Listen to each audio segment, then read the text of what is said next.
नमस्कार, मार्केट पंचनामे में आप सभी का स्वागत है। मैं हूं सुमित और गुरुवार का दिन यानी कि वीकली एक्सपायरी का दिन भारतीय बाजारों के लिए एक बढ़िया दिन आप कह सकते हैं। आज कई दिनों की गिरावट को बाजार ने संभाला और अच्छी खरीदारी चौतरफा देखने को मिली। चाहे आप फ्रंटलाइन इंडेक्स में हो, निफ्टी के तौर पर 172 170 अंकों की तेज़ी वहाँ थी। निफ्टी बैंक के तौर पर वहाँ पर भी एक अच्छी खरीदारी आते हुए दिखाई पड़ी। सेंसेक्स में करीब करीब 3/4% का उछाल देखने को मिला, 550 की तेज़ी वहाँ थी। मिड कैप इंडेक्स सबसे ज़्यादा आज 11 साढ़े 1100 शेयर, अंकों के लिहाज से ऑब्वियसली, परसेंटेज के लिहाज से भी करीब 2% के आसपास तेज़ी वहाँ थी। और स्मॉल कैप इंडेक्स भी करीब करीब 2% की तेज़ी के साथ बंद होता हुआ दिखाई पड़ा। 2.5% ऊपर मिड कैप रहा और 2.5% के आसपास स्मॉल कैप में तेज़ी देखने को मिली। अक्रॉस द बोर्ड बाइंग थी। आज सारे के सारे सेक्टर्स हरे निशान में कामकाज कर रहे थे। सबसे बढ़िया तेज़ी थी पीएसयू में, पीएसयू बैंक्स में, मेटल में, जहां पर ज़ोरदार खरीदारी थी। रियल्टी में अच्छी खरीदारी थी। निफ्टी बैंक 1% के आसपास बढ़कर बंद हुआ। निफ्टी बैंक में पीएसयू बैंक का कंट्रीब्यूशन कहीं ज़्यादा था, तो वो और ज़्यादा अच्छी तेज़ी में कामकाज कर रहा था। आज जितने भी ब्रोकरेज हाउस बेस्ड शोज या वो स्टॉक्स थे, उनमें तो ज़ोरदार तेज़ी थी। मिसाल तौर पे पहला बीएससी आता है, 11% का उछाल था। वो एक इन्वेस्टेक की रिपोर्ट आई, 3000 के टारगेट्स थे। और दूसरा डी मार्ट 4200 रुपये के आसपास पहुंच गया, वो 4150 के आसपास, और बढ़िया तेज़ी वहाँ भी थी। 5007 रुपये के टारगेट्स आए सीएलएसए की तरफ से। ऐसे अलग अलग इवेंट बेस्ड स्टॉक्स में तो मूवमेंट था ही, लेकिन अदरवाइज भी आज बढ़िया सेशन था। सो आप पीएसयू में अगर आपका इन्वेस्टमेंट है तो बढ़िया तेज़ी दिखेगी आपको। वापस वही REC, PFC, container corp, SAIL, भेल, गेल, सब में खरीदारी थी आज। और अगर आप बैंक्स में भी देखेंगे तो छोटे मझौले जितने यूको, यूनियन, पीएनबी, सब में खरीदारी थी। पीएसयू बैंक अच्छी रफ्तार में कामकाज कर रहा था। लार्ज कैप में रिलायंस आया फोर फ्रंट पे, एचडीएफसी बैंक में थोड़ी बहुत खरीदारी थी। सेलेक्टिव बाइंग वहाँ पर आते हुए दिखाई पड़ रही थी, लेकिन वो फेड की तरफ से कोई ब्याज दरों में बदलाव ना होना पॉजिटिव मान लीजिए आप, या फिर ये कह लिए कि मंथ एंड की क्लोजिंग जैसे से करीब आ रही है, वो एक टैक्सेशन सेटलमेंट हो रहा है, ये कह लीजिए। तो नियर टर्म बेस बना कि नहीं, अभी तो कुछ जानकार जिनसे आज दिन भर में हमने बात की, उनमें कुछ का कहना है हाँ बन गया, कुछ का कहना है कि नहीं अभी नहीं बना, इट्स टू अर्ली टू से, कुछ का कहना है कि अभी एक और डिप आएगा मार्केट में। सो इस तरह के अलग अलग थॉट्स मार्केट में आज बन रहे थे। बट आज का सेशन तो अच्छा है ही, तो उसको आप इन्जॉय करिए। और जहाँ बहुत ज़्यादा गिरावट हाल फिलहाल में आई थी पीएसयू में या जीएमआर जैसे शेयरों में, या जो 15-20% 25% ज़्यादा टूटे थे एफ&ओ के शेयर, वहाँ पर एक अच्छा कम बैक आज के सत्र में आता हुआ दिखाई पड़ा। तो ऐसे स्टॉक स्पेसिफिक स्टोरी मार्केट में कामकाज कर रही है। अब कल है हफ्ते का आखिरी कारोबारी सत्र, और उसके बाद फिर हम पहुँच जाएंगे एक्सटेंडेड वीकेंड की तरफ, होली वाले वीकेंड में। और उसके बाद फिर वो 3 दिन की छुट्टी है, और फिर हम नेक्स्ट मंथ ही पहुंच जाएंगे सीधे। तो इसीलिए अब 4 सेशन बचे हैं, बहुत ज़्यादा सेशंस है नहीं आज के बाद से अब। और क्रिस्टल, हाँ क्रिस्टल की एक लिस्टिंग हुई थी आज, वही पॉजिटिव लिस्टिंग थी, 10% के आसपास प्रीमियम पे लिस्ट हुआ था। वो एक और आज का बड़ा इवेंट रहा। बाकी टीसीएस को ऑर्डर्स मिले, ये वो छोटे मोटी चीज़ें जो हैं वो चली रही थी। तो इस तरह की चीज़ें क्रूशल रही आज। अब अर्निंग सीज़न की डेट्स भी धीरे धीरे करीब आ रही हैं। 4-5 से शुरू हो जाएगी अर्निंग सीज़न। पहला अर्निंग वही ऑब्वियसली जीएमआर इंफ्रा ही होता है, जीएम ब्रिवरीज ही होता है। फिर धीरे धीरे टीसीएस है एंड ऑल। 10 तारीख से तो तेज़ी हो जाएगी अर्निंग्स में। उसके पहले उसके साथ इलेक्शन भी लाया करेगा। सो इवेंटफुल मंथ की तरफ हम बढ़ रहे हैं। देखते हैं कैसे क्या मार्केट्स कामकाज करते हैं, बट ठीक है, अभी के लिए ये मान के चलिए कि बहुत बड़ा डैमेज शायद आप लोग देख चुके हैं मिड कैप स्मॉल कैप का। लेट्स सी अब आगे मार्केट कैसे रिएक्ट करता है, वो पार्ट पे हमें नज़र रखनी होगी। चलिए अब सवाल जवाब का सिलसिला शुरू कर लेते हैं और बातचीत कर लेते हैं कुछ सवालों को लेकर भी, जो कि अलग अलग माध्यमों से आते हुए दिखाई पड़ेंगे। सबसे पहला सवाल जो मेरे पास आया है, तो स्टेटस आ रहा है तो सवाल का ये रहा। Okay, Sumit sir, Tata communication किस ट्रिक से कैसे परचेज करें, स्टॉक पर व्यू भी बताएं, लॉन्ग टर्म के लिए अच्छा रहेगा। अमित जी देखो, ये अच्छी कंपनी है, इसमें तो कोई डिनाइल नहीं है। तो मतलब टाटा ग्रुप की कंपनी है। 1-2 अंडर सी केबल का एक लार्जेस्ट असेट है इनके पास, जो शायद दुनिया का दूसरा तीसरा सबसे बड़ा असेट इनके पास है। एक मतलब बहुत स्ट्रॉन्ग रेवेन्यू ग्रोथ है इस कंपनी की, डिजिटल में भी और अदरवाइज भी। एक ग्लोबल जो नेटवर्किंग कॉलिंग होती है उसके लिए सर्विस प्रोवाइडर्स हैं। सो कहा जाता है कि हर इंटरनेशनल कॉल का तीसरी कॉल जो होती है वो टाटा कम्युनिकेशन से रूट होकर जाती है। तो बहुत बड़ा इनके पास है तो स्कोप अभी भी, प्लस एसेट बेस अच्छा है, टाटा ग्रुप की कंपनी है, गवर्नमेंट का था ये कंपनी, BSNL को कन्वर्जन में फिर टाटा कम्युनिकेशन ले लिया और फिर उसमें लैंड पार्सल को अलग करके हेमिस्फीयर प्रॉपर्टी में चला गया और मेन पार्सल इसके पास आ गया। सो अच्छे एसेट लैंड एसेट अभी भी इसके पास है, नंबर स्टेबल है, गुड कंपनी है, डिविडेंड पेइंग कंपनी है। तो खरीदने के लिए बेस्ट जोन तो 800 रुपये 880 रुपये के आसपास बैठता है कहीं पहला, क्योंकि वो लेवल पर बहुत मासिवली एक्यूमुलेट हुआ था राकेश झुंझुनवाला टीम की तरफ से। उसके बाद फिर वो तेज़ी पकड़ के अभी ऊपर आ गया, तो 1100-1200 1400 रुपये भी बीच में नीचे गया था, तो वो लेवल डिप के लिए ठीक थे। So it is a good stock otherwise, लेकिन और लीस्ट ओन्ड भी है, मतलब रिटेल पब्लिक में बहुत है भी नहीं, 4-5% का स्टेक है उनका। टाटा ग्रुप की दूसरी सबसे कम होल्डिंग वाली कंपनी है ये, जहाँ पे रिटेल सबसे कम है। सो अगर कहीं 1400-1500 मिले, जैसा वो लास्ट डिप में आया था नंबर्स के बाद, 2 क्वार्टर के पहले नंबर्स में आया था, तो it's a good company to hold and accumulate.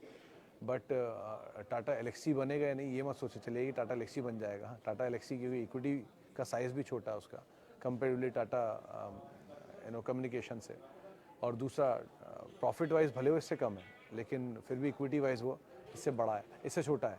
सो इसीलिए एक बार को वहाँ ज़्यादा अच्छे मूव आपको दिख गए, but still it's a good company to otherwise own and hold for a longer duration of time. F&O से बाहर निकल जाओ तो ज़्यादा ही अच्छा है, लेकिन अभी तक तो नहीं निकला। So let's see, but overall it's a good investment stock. Okay, चलिए जी, सर महाराष्ट्र सीमलेस में एंट्री की जा सकती है, प्रमोटर बाइंग भी किया है, क्या अच्छा स्टॉक है? विकास जी देखो, ये पाइप बनाने वाली कंपनी है महाराष्ट्र सीमलेस, अच्छी कंपनी है। इन टोटल लास्ट 2 क्वार्टर के नंबर तो इसके बहुत अच्छे थे, इनफैक्ट लास्ट 2 क्वार्टर नहीं तो क्वार्टर से पहले वाला क्वार्टर तो बहुत ही अच्छा थे, तो याद है मुझे। हाँ, प्रमोटर की बाय भी हुई है रिसेंटली, तो बहुत बड़ी क्वांटिटी में नहीं हुई है, एक छोटी क्वांटिटी 28,000 शेयर शायद प्रमोटर ने बाय किए थे 15-17 मार्च के दौरान। वो नंबर थोड़ा बहुत मिस कर सकता हूँ, लेकिन छोटी क्वांटिटी ये याद है मुझे। तो वो क्वांटिटी बाय करने का जो लेवल था वो क्रूशल है, उस लेवल को आप देख लीजिए और उस लेवल के हिसाब से आप एंटर कर सकते हैं इसके अंदर। मतलब अगर प्रमोटर की बाय रेगुलर बेसिस पे रिकरिंग वे में हो रही है, then it's a very good sign. लेकिन अगर एक बार वन ऑफ होकर छूट गई तो ये भी हो सकता है कि शायद एडजस्टमेंट हो इस अकाउंट से निकाल के उस अकाउंट में लेने का।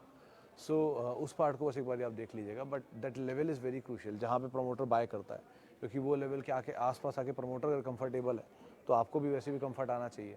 सो इस लिहाज से आप देख सकते हो, कंपनी ख़राब नहीं है, कंपनी ठीक है, मीडियम टर्म के लिए या थोड़ा लॉन्गर ड्यूरेशन ऑफ टाइम के लिए आप होल्ड भी कर सकते हो।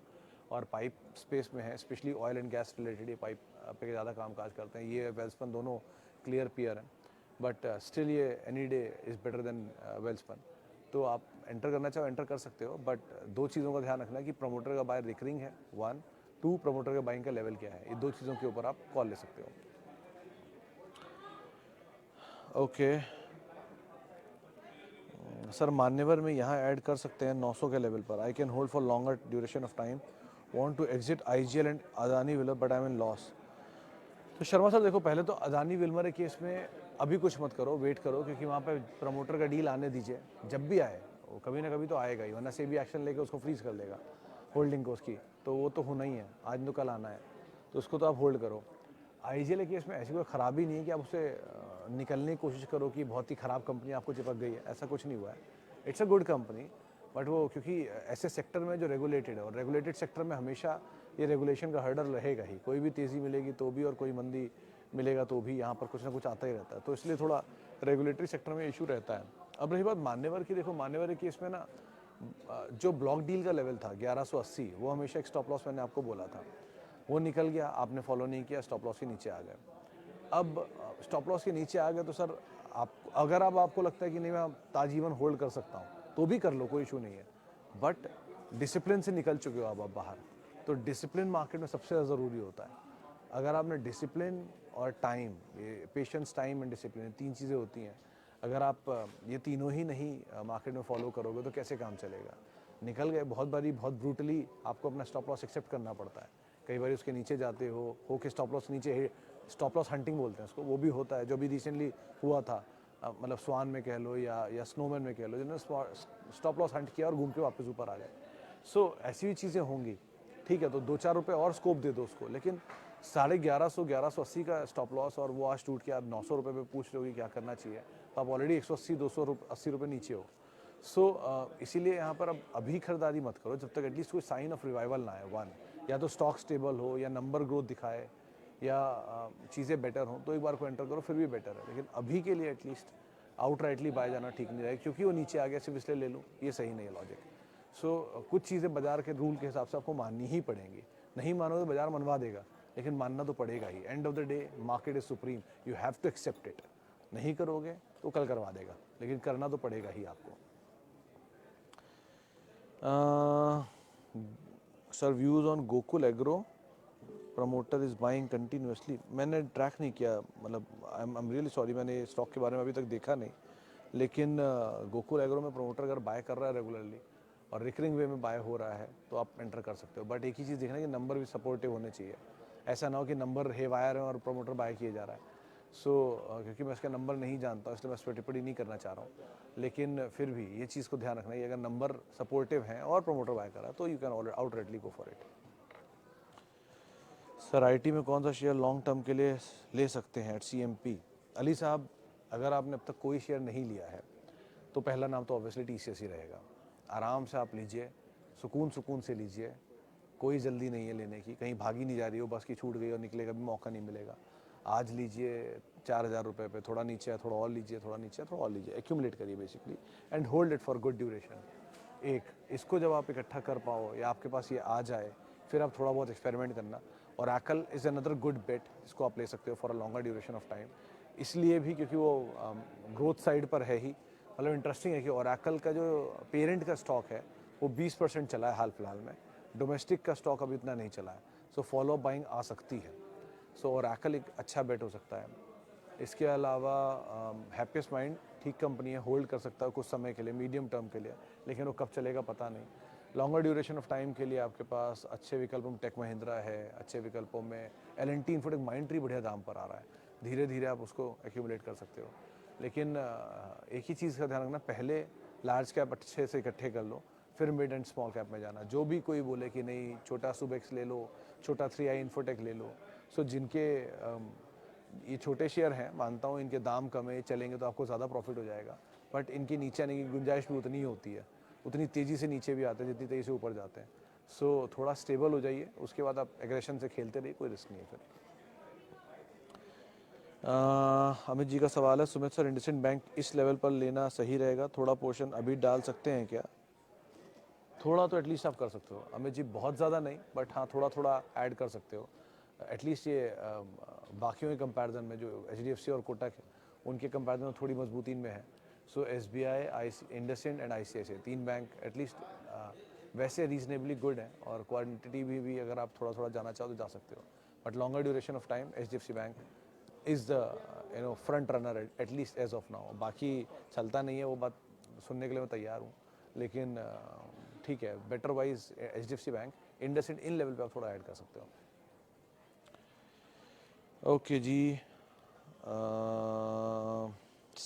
टाटा टेक, अंकुर जी देखो, कल एक ग्रुप था हमारा, मतलब जो अलग अलग ग्रुप्स का हिस्सा हूँ मैं। एक ग्रुप में कहीं डिस्कशन हो रहा था कि अगर टाटा ग्रुप में ये जो ये लोग सेमीकंडक्टर एंड ऑल पे कामकाज कर रहे हैं, तो जो कंपनी है वो शायद टाटा टेक की सब्सिडरी है, ऐसा बोल रहे थे वो लोग। मैंने क्रॉस चेक नहीं किया, लेकिन ऐसा बोल रहे थे।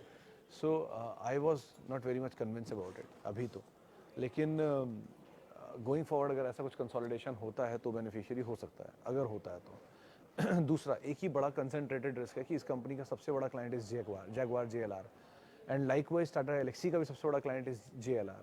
तो ये दोनों सिमिलर से क्लाइंट के साथ काम करते हैं, तो इसलिए एक बार को ये बड़ा इनके लिए कंसंट्रेशन रिस्क है। जो अभी रिसेंटली कल परसों एक ब्रोकरेज हाउस ने हाईलाइट भी किया था, शेयर खान था कौन सा था। बट अदरवाइज अगर आप में पेशेंस है और थोड़ा एक्यूमुलेट करना चाह रहे हैं तो टाटा टेक अंटिल 850 आप इसे आराम से एक्वायर कर सकते हैं। धीरे धीरे धीरे धीरे, एक बार में जाए ना जाए पता नहीं, लेकिन 850 तक या 750 800 तक कहीं इसका एक स्टेबलाइजेशन लेवल आना चाहिए। वहाँ पर अगर आप चाहो तो एक बार को एंटर कर सकते हो। बट अदरवाइज बेटर इज़ कि आप अगर कुछ लेना चाह रहे हो, Oracle एंड ऑल कंपनी नाम नहीं, लेकिन टाटा टेक में यही एक लेवल है, अगर आप थोड़ा एक पेशेंस रखकर एक लॉन्गर ड्यूरेशन ऑफ टाइम के लिए एक्यूमुलेट करना चाह रहे हो तो you can go for it. Outrightly investment के लिए स्टॉक इस समय के लिए आउटराइटली HDFC बैंक बोलूँगा, आप मानोगे नहीं, तो इसलिए कोई फ़ायदा ही नहीं है बोलने का। लेकिन क्योंकि वो आउटराइटली हमेशा मैं उन्हीं में ही जाने की बात कहूँगा जहाँ पे रिस्क ज़ीरो हो या ऑलमोस्ट कम हो, ऑलमोस्ट ज़ीरो हो। तो क्योंकि वहाँ पर खोने के लिए बहुत कुछ नहीं होता ना। आप कैपिटल प्रोटेक्शन मेरी पहली प्रायोरिटी हमेशा से रही है। आज से नहीं, जिस दिन से मैं इस शो में आया हूँ तब से मैंने एक ही बात बोली, कैपिटल प्रोटेक्ट करिए। ये कैपिटल प्रोटेक्शन अगर आपने 10 साल भी कर लिया तो वैसे ही पैसा बनाने से कोई नहीं रोक सकता आपको।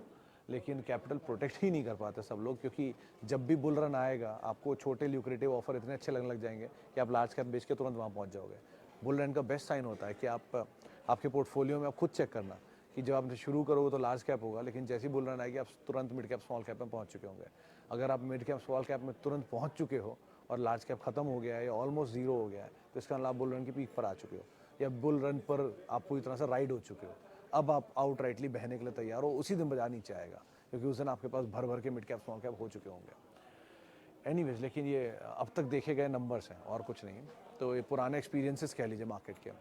बट आउट राइटली अगर आप फिर भी कुछ लेने के लिए सोच रहे हो छोटे मजे वाले में, KPEL अच्छा नीचे आया हुआ है, KP एनर्जी चलना चाहिए थोड़ा बहुत, ये भी यहाँ से। स्वान अच्छा था, नीचे आया हुआ है, ये भी चलना चाहिए थोड़ा बहुत। बट अगेन, किसी भी स्टॉक जिसमें मिड कैप में आप जा रहे हो, एक स्टॉप लॉस लेके जाओगे। इवन स्नोमैन एक सही दाम पर है, ऐसा कुछ खराबी नहीं है ये स्नोमैन में।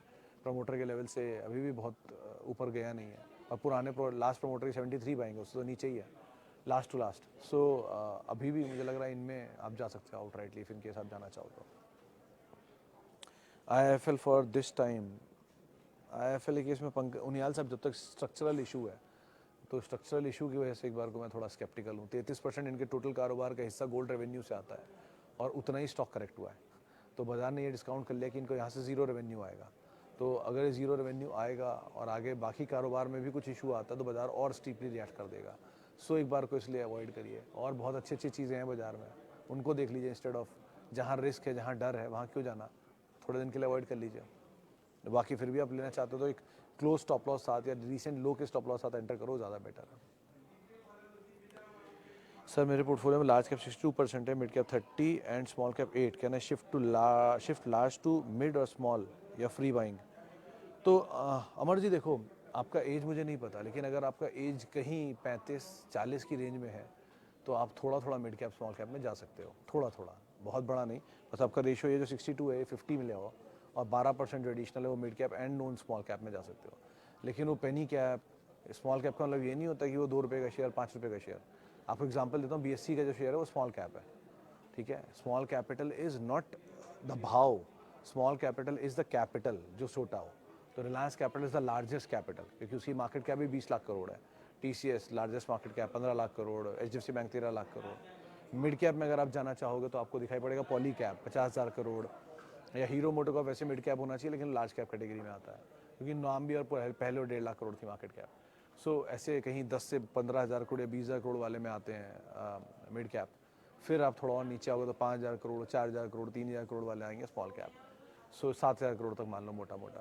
तो क्योंकि परिभाषा बदली है, बहुत सारे स्मॉल कैप अब मिड कैप में आ चुके हैं, बहुत सारे मिड कैप लार्ज कैप में आ चुके हैं कैपिटल के हिसाब से। लेकिन फिर भी ऐसे पेनी कैप में मत चले जाना जो 500 रुपये करोड़ की कंपनी हो, 600 करोड़ की कंपनी हो, क्योंकि 500 करोड़ की कंपनी में अगर 75% प्रमोटर भी लेके बैठा है तो आपके हाथ में आएगा ही क्या। आप ऐसे समझो 4 हिस्से हुए 500 करोड़ के, 450 करोड़ तो प्रमोटर के पास ही पहुंच गया, तो आपके पास हिस्से में आना ही क्या है।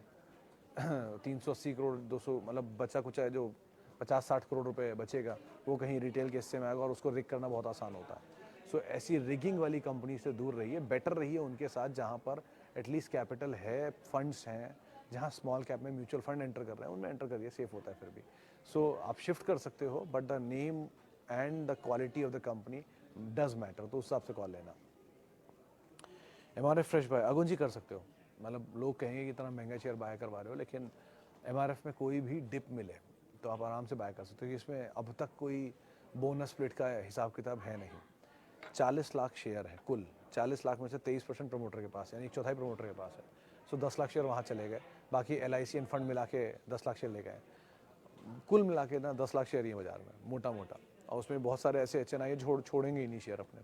सो लोएस्ट फ्लोट वाले स्टॉक्स में इसका नाम आता है। सो जब तक इसमें बोनस स्प्लिट नहीं आ रहा है, इसके पास आपके पास सप्लाई नहीं है शेयरों की। अगर आपने आज शेयर खरीदा भी तो आप अगर 50 शेयर भी मान लो ले लो किसी तरह से, तो उसी से शेयर में बड़ा स्पाइक आ जाएगा। तो इसीलिए अगर आप चाहो तो ले सकते हो, थोड़ा बहुत नीचे डिप मिले इसलिए बोल रहा हूँ कि डिप मिलेगा तो वो फ़ायदा होगा, फ्लोट ही नहीं है तो वापस घूम के ऊपर आना पड़ेगा सर। सो इस हिसाब से आप देख सकते हो, बट अदरवाइज़ भी कंपनी अच्छी है, लार्जेस्ट टायर मैनुफैक्चरर है, बढ़िया प्रोफाइलिंग है कंपनी की। सो आप चाहो तो बाय कर सकते हो सर, रिस्क खास है नहीं, मतलब नाम बड़ा दाम बड़ा है, एक बार के स्विंग भी बड़े बड़े होते हैं, मतलब 1000 रुपये का स्विंग तो ऐसे ही दिखाया था ये। लेकिन आई एज्यूम कि आपने जब MRF की बात की है तो आप ये सब समझते होंगे तभी एंटर कर रहे हैं उसमें। I have pack durable IPO 25 signature global IPO। Sir Sachin ji इसमें सिग्नेचर ग्लोबल में तो बढ़िया प्रॉफिट हो रहा होगा, तो कैपिटल तो निकाल ही लो हर हाल में, और पैक में भी अगर प्रॉफिट है तो कैपिटल निकाल लो अपना हर हाल में। सर देखो, किसी भी IPO में जहाँ पर आपने लॉन्गर ड्यूरेशन ऑफ टाइम के लिए पैसा डाला है और आपको पैसा बन रहा है, तो पहली चीज़ पैसा निकाल लो, कैपिटल निकाल लो और फिर आप होल्ड करो फ्री के शेयरों को। और अगर आपका लॉन्गर ड्यूरेशन ऑफ टाइम का वो है नज़रिया है तो नंबर पर नज़र रखो, अगर नंबर इंप्रूव हो रहे हैं तो बने रहो, नंबर इंप्रूव नहीं हो रहे हैं तो अवॉइड करो। ये सीधी गणित है, इसको फॉलो करिए। किसी भी एक IPO को सही से समझने में कम से कम 4 से 6 क्वार्टर का नंबर लगता है, यानी कि 1 से 1.5 साल लगता है, उससे जल्दी मैं नहीं समझ पाता, छोटी सीमित जानकारी की वजह से, लेकिन अदरवाइज़ आमतौर पर इतना ही समय लगता है, बाकी आप खुद समझदार हो। 29 साल एज है अमरजीत, फिर तो आपके में आप मिड कैप स्मॉल कैप की क्वांटिटी और बढ़ा सकते हो आपके केस में, क्योंकि जितना आपका एज कम होता है उतना आपका रिस्क एपेटाइट ज़्यादा होता है, तो उतना आप मिड कैप स्मॉल कैप में ऐड कर सकते हो। बट इसका मतलब ये नहीं कि लार्ज कैप जीरो ही कर दो, तो आप लार्ज कैप 30-35 के रेशियो में रखो और बाकी मिड कैप स्मॉल कैप को आप थोड़ा और बढ़ा सकते हो। अभी हीटेड है, थोड़ा नीचे आने दीजिए, ज़्यादा बेटर रहेगा। चलिए फिलहाल अब इतने सवालों शामिल करूँगा, माफ़ी उन सभी लोगों से जिनसे बातचीत नहीं हो पाई, बहुत बहुत शुक्रिया उन सभी लोगों का जिन्होंने सवाल पूछा। आपसे मुलाकात होगी अभी थोड़ी देर बाद 5:30 बजे, और आप मेरे साथ जुड़ सकते हैं @सुमित रिसर्च मेरा ट्विटर हैंडल है। किसी भी निवेश से पहले अपने वित्तीय सलाहकार की राय ज़रूर लें, और CNBC आवाज़ के YouTube फेसबुक पेज पे आप हमारे साथ जुड़ सकते हैं। नमस्कार।